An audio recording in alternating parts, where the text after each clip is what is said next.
Hello and welcome to an unusual episode of Trogly's Guitars. I typically only deal in Gibsons and the occasional Fender, but this little Ibanez gem came up. Well, it's not actually an Ibanez gem, but this is a guitar came up locally, so we're selling this one today. This is an Ibanez Artcore series, which is basically a Gibson ES335 styled guitar. It's got two humbucking pickups. It's got fancy inlays, which basically looks like block mother of pearl inlays, and on the inside, abalone block inlays. Obviously, I'm not sure if those are real mother of pearl and abalone, but it's made to look like it. Right, this is a Asian-made one. The label says made in China. However, the Ibanez Guitar Data project links this one to the Korea plant. Alright, so not too much playware. This actually belonged to a guy I knew in high school. So, he used it very sparingly. He mainly used his acoustic guitar, but he occasionally used this for when he needed a little bit more sound. As you can see, the headstock there is fairly clean. The fretboard was just cleaned, deep cleaned, polished, oiled. It's good to go. Fresh set of Ernie Ball 9 Super Slinkies on. So no major damage to really show you on this guitar. It's fairly clean now that it's been cleaned up. You do have quite a few polish / picking scratches on the front of the guitar here. And it appears more aqua blue in person. And what's kind of cool is underneath the tailpiece and bridge here, you can actually see the original color of the guitar, which was a little bit more the color you're seeing, a dark blue. It's kind of aged to this aqua blue color.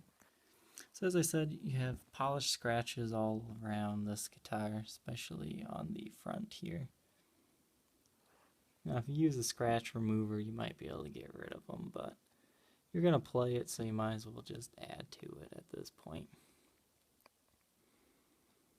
This guitar is all original. This definitely did not belong to a modifying player. I guess we do have a little bit of a smudge there. Once again, this is an Ibanez Artcore series, model number AS93 BLS. Looks like 1201. And the serial number on these is the S stands for the plant it's made in, which is in Korea. And the first 206 is the year of manufacture, so 2006. Take a look at the back of this guitar. As you did see there, it is a two-piece flame top. Not sure what kind of wood they used on it. Back at the guitar's headstock here. There is some wear and tear to the gold. You saw that on the front, on the tailpiece as well. It actually has a volute, which I think is really cool. Shout out to the 70s Gibsons there. And obviously they were used before that too. Volutes are mainly on higher end guitars. And this is a fairly high-end Ibanez guitar. You can see there's a little bit of an indentation there, but nothing too bad. And then the back is even flamed, which is cool. If we can get back in focus here.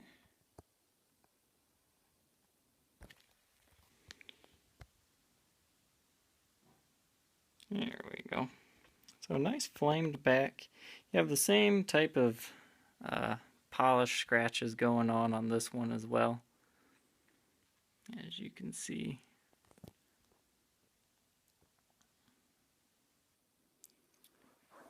Few fingerprints from handling after being cleaned, but nothing major.